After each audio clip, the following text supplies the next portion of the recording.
This is Chesterton Radio, your home for podcasts of works by G.K. Chesterton, plus drama, comedy, mystery, science fiction, big bands, and much more. The soundtrack to your Chesterton day at chestertonradio.com. Family Theater presents Adolphe Menjou and J. Carrol Naish.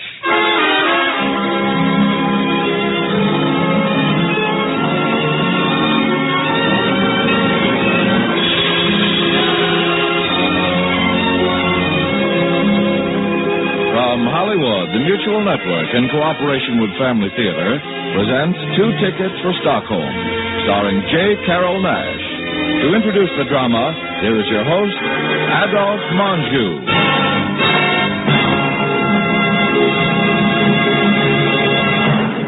Thank you, Tony Lafrano. Family Theater's purpose is to bring to everyone's attention a practice that must become an important part of our lives if we are to win peace for ourselves, peace for our families, and peace for the world. Family Theater urges you to pray. Pray together as a family. And now to our drama. Two Tickets for Stockholm, starring J. Carrol Naish as Jan Sobieski.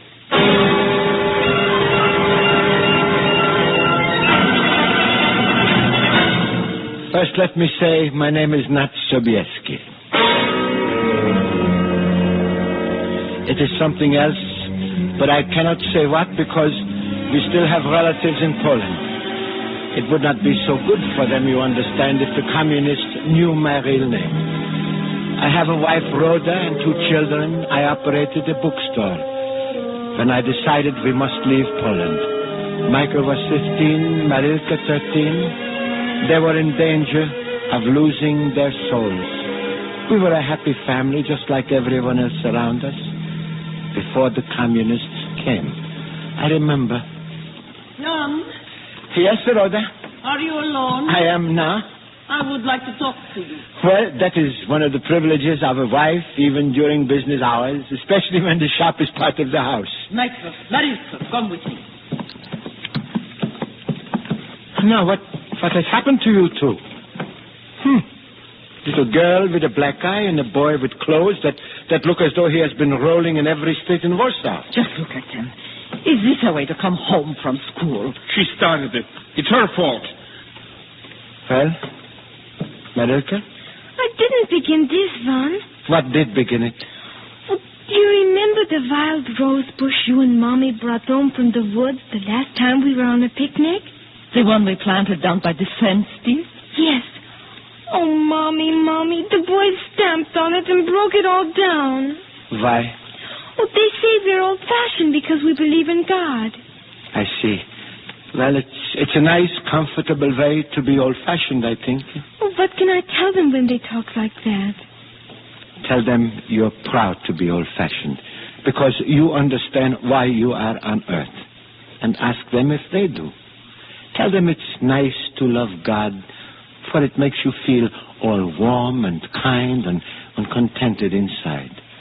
And ask them if trampling on flowers and little girls' hearts do the same thing. Ask them if the greatest, most modern scientist in the whole world can make a rose to replace the one they destroyed. Tell them you don't want to be new-fashioned and smart if it means knowing nothing at all. I never thought about it that way. Neither did I. All right, well, now, run along and get cleaned up for supper. We can talk more about it then. Yes. Yes, Daddy. Oh, I wish that problems would always be that easy to solve. Oh, you're so wonderful with them. Well, I read too many books, and sometimes I talk like them. Jan. Yes? Can we always be this happy? Everything changes, Rhoda. All I can say is, we'll try. Where are you going? Well, I have just time to go down to the florist before supper. And if he doesn't have a wild rose bush, I shall choke him.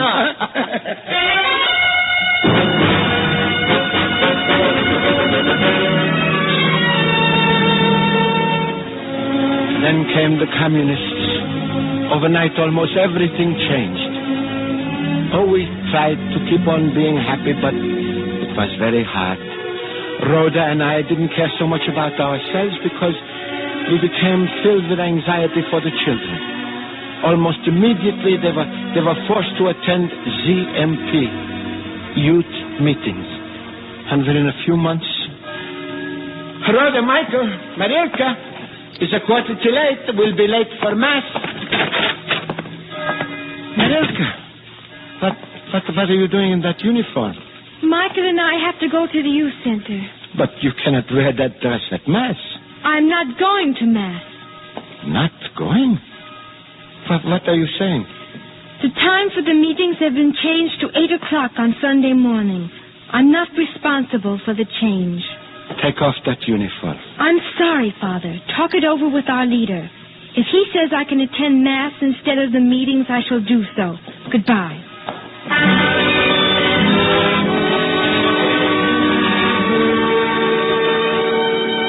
That was the first big change. We tried to reason with both of them, but nothing helped. Then one day, Michael surprised me listening to a certain radio program. Michael, what are you doing, Michael? You know better than to listen to broadcasts like that. Michael, you speak like that to your father? I have no father where duty is concerned. So that is it. You have no father, no mother, no sister either, I suppose. Marilka feels as I do. I see. Oh, Michael, can't you see where this crazy communist teaching is leading you? I shall smash every radio in this house if I catch you listening to such trash again. I shall report you. It is my duty. I shall be glad to follow it. Your duty. You don't even understand the meaning of the word.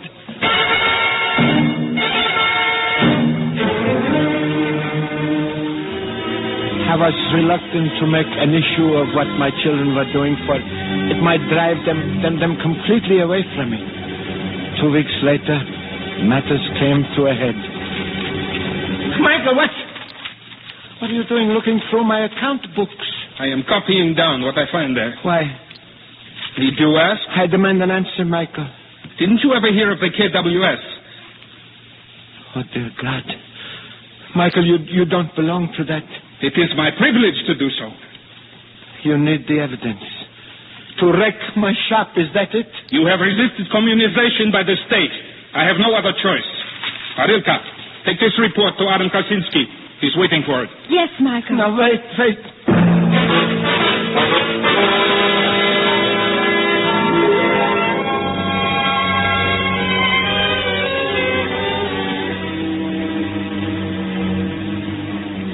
Rhoda, dear, neither Michael nor Marilka is bad.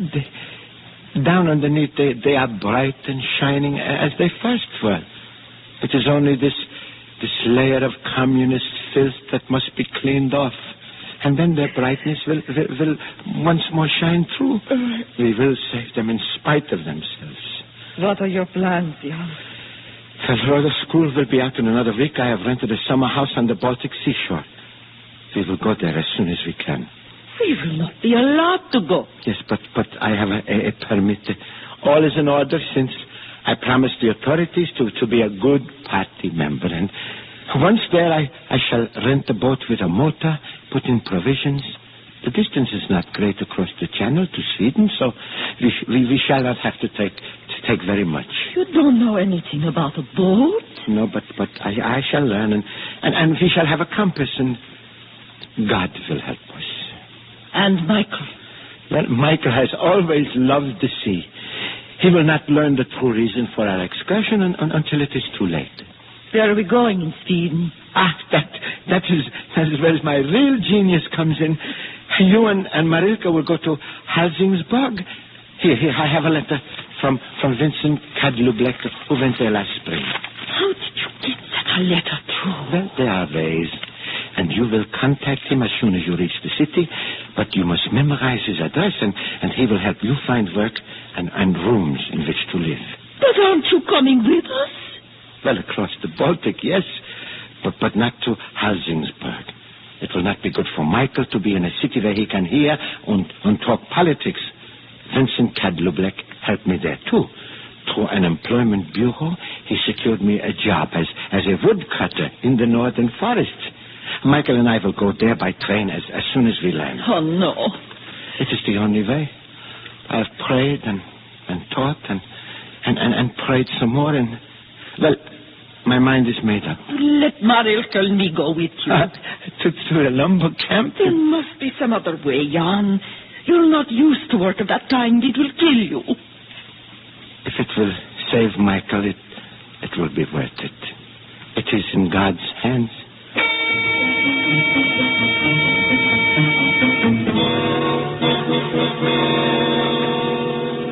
It took every cent we had to rent the beach house and get the boat ready. Neither Michael nor Marilka had any idea what was afoot until... Where are we going? Well, get into the boat. All right, now you, Michael. I am not going. What? I don't think this is the fishing trip. I think you are going to try to reach Sweden. Get into the boat. So this is why you took the summer house. I should have known you were a traitor all along. Wait, Michael, Crusade is an idea. If you think I should live in this thieves' society among those warmongers, you will think again. No. What's going on here? Oh, the beach guard. Here, this way. What do we do? Throw the sack over his head. The sack. All right, help. Hello? No. Help me get him into the boat. Yes, we will. Sit down in. Stop. Sit down. Come on, here we go. Stop!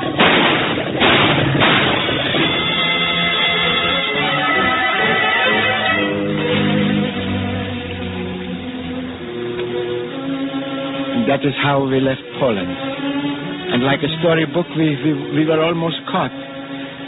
Well, Rhoda went to work as a waitress in a big restaurant in Helsingborg, and Michael and I kept on going north. Michael was sullen and nasty and threatened to go back to Poland the first time he could escape me. But there was nothing for the time being that he could do, nothing really. The Swedish people would not help him. He had no money, so he had to go along with me. Berge was a very small community deep in the vast forest, high up in the mountains. Only woodcutters lived there. Most of them Swedes, some Norwegians, and some Finns. Michael and I were the only real foreigners. We reported for work as soon as we arrived. So, you are San Sobieski, hmm? Yes, that is correct. And this is your boy, hmm? Yes, sir. Give him a few months and he will be bigger than the daddy, hmm? He's a very big boy. That is good. I am Hjalmar Bostrom, and I am the boss here. I understand. You will take orders from me. Yes. It's always good to have these matters straight. As you will work together, you will live together. There is a little cabin to the north of the settlement that you can have. Uh-huh. You will have to get your own meals. There are no cooks here. Oh, well, that will be fine. Do you cook? No, but we will manage. Good. We will start work at 5 in the morning. Good night. Good night.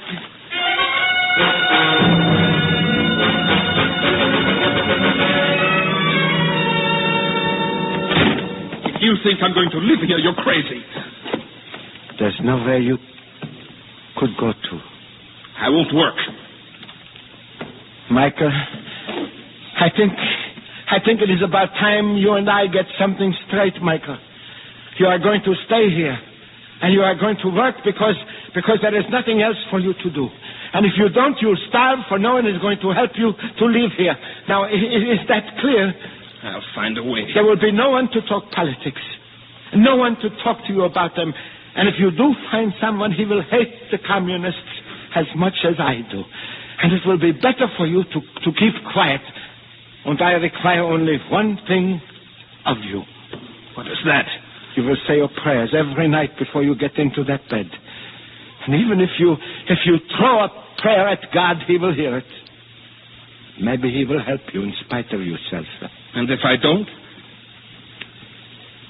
You will. Now, unpack your bag and let's get settled.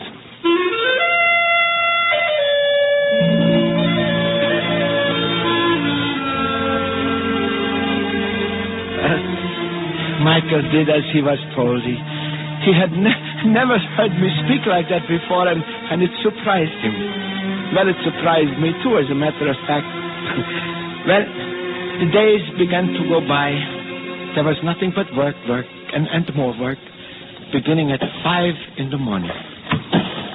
Sobieski, stop work a moment. I want to talk to you. How long have you been here now?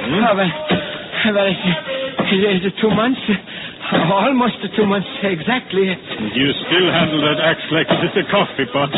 This work is no good for you, and you are no good for the work. No, but I can't. I won't leave here. Of course not. I merely need an accountant to keep my books. Can you do that for me?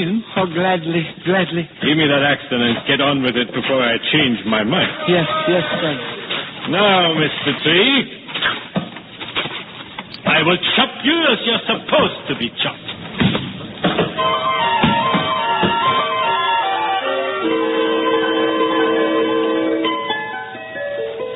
He didn't need a bookkeeper. He was just being kind as was everyone else. They all wanted to help me and to help Michael.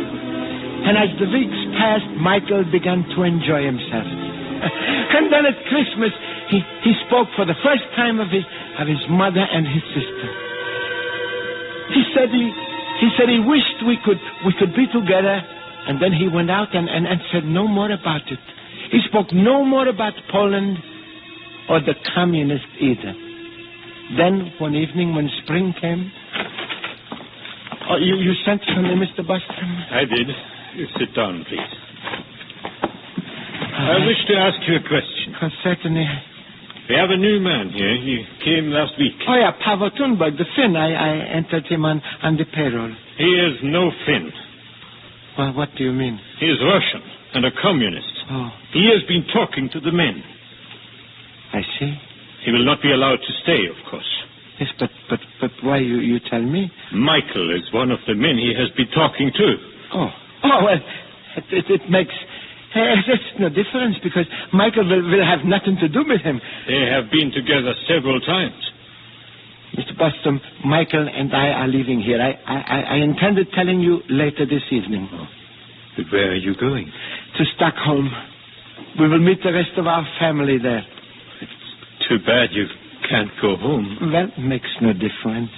Home is where your loved ones are. Have you told the boy yet? No, but I will tell him tonight. The best of luck to both of you, then. Thank you. Sobieski. Yes? Nothing. Good night.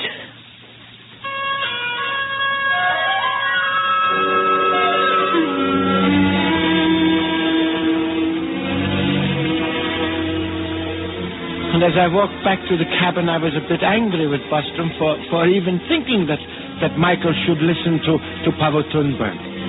He was over that forever. But when I reached the cabin, Michael was not there. I learned that he had gone into the woods with Thunberg, so I followed. I tried to tell myself there was nothing to fear, nothing at all. Michael was over all his form of foolishness. All this was foolish, and all that was necessary was a little faith and enormous confidence. And I told myself I had both. I continued to search until presently... One day the communists will come here, as they will come everywhere in the world. And they will take over this country and these forests. If you will help me, I will see that you secure a fine position when it is all over. Oh, dear God. Why do you approach me? Come now, you are a Pole, are you not? I am.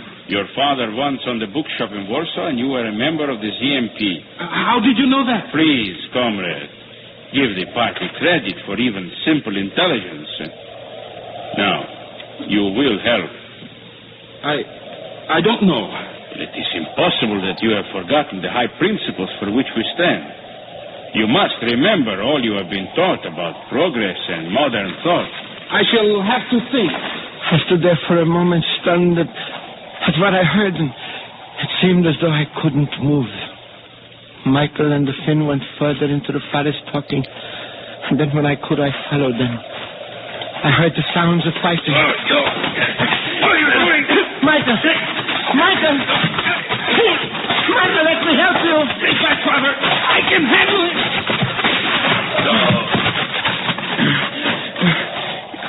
He is not dead. No, Michael. He's only knocked out. This is good. When he looked at these forests, he didn't see trees and lakes and hills and valleys. All he saw was how they could be converted into industry. That is the way communism is. And then I suddenly realized something. One cannot be a communist if one loves nature. And if one loves nature, one has to believe in the God who is responsible for it. Do you know what made me realize that? Well, I'm not sure. He stepped on a little wild rose bush, deliberately crushed it with his foot. And I remembered that day back in Warsaw, outside the bookshop, when I gave Marilka the black eye and you talked to us. I wanted to go back to that time again with all my heart. I will never again have anything to do with communism. Michael, I'm so proud of you. Here, Michael. What is that? 2 tickets for Stockholm. Michael, we're going home.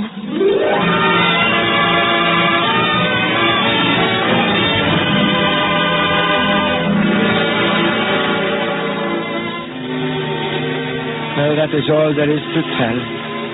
We now have a comfortable flat, and I am a foreman in a store that sells farm equipment. Michael works with me, and at night he goes to evening school. We are happy once more. And someday, perhaps, I will have a bookshop again in Poland. Then she is free. God is good.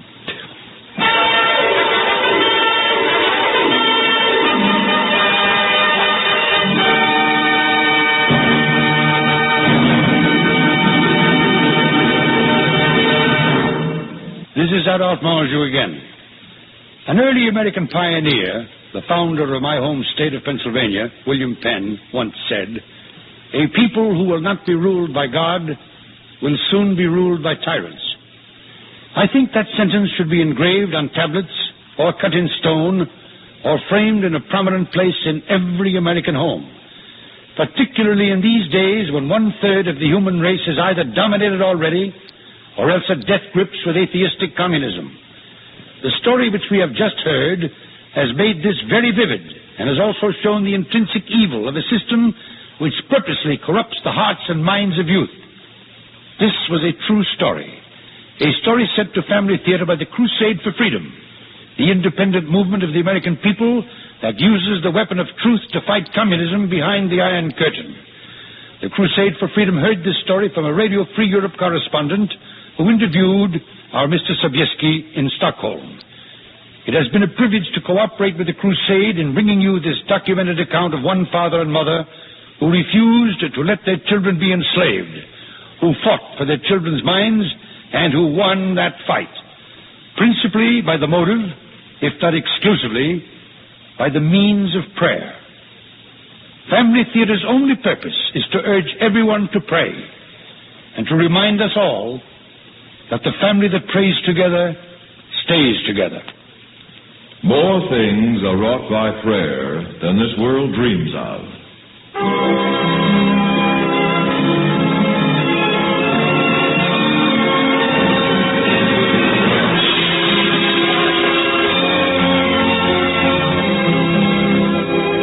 From Hollywood, Family Theater has presented 2 Tickets for Stockholm, starring J. Carroll Nash.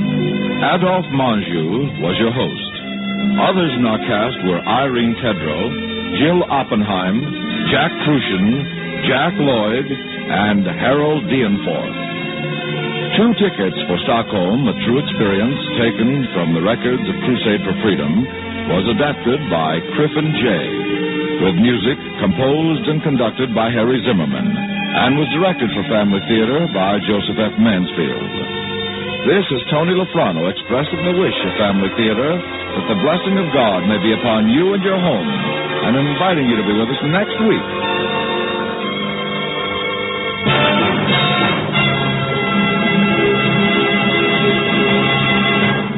Family Theater is broadcast throughout the world and originates in the Hollywood studios of the world's largest network.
This is Chesterton Radio, the true, good, and beautiful at chestertonradio.com.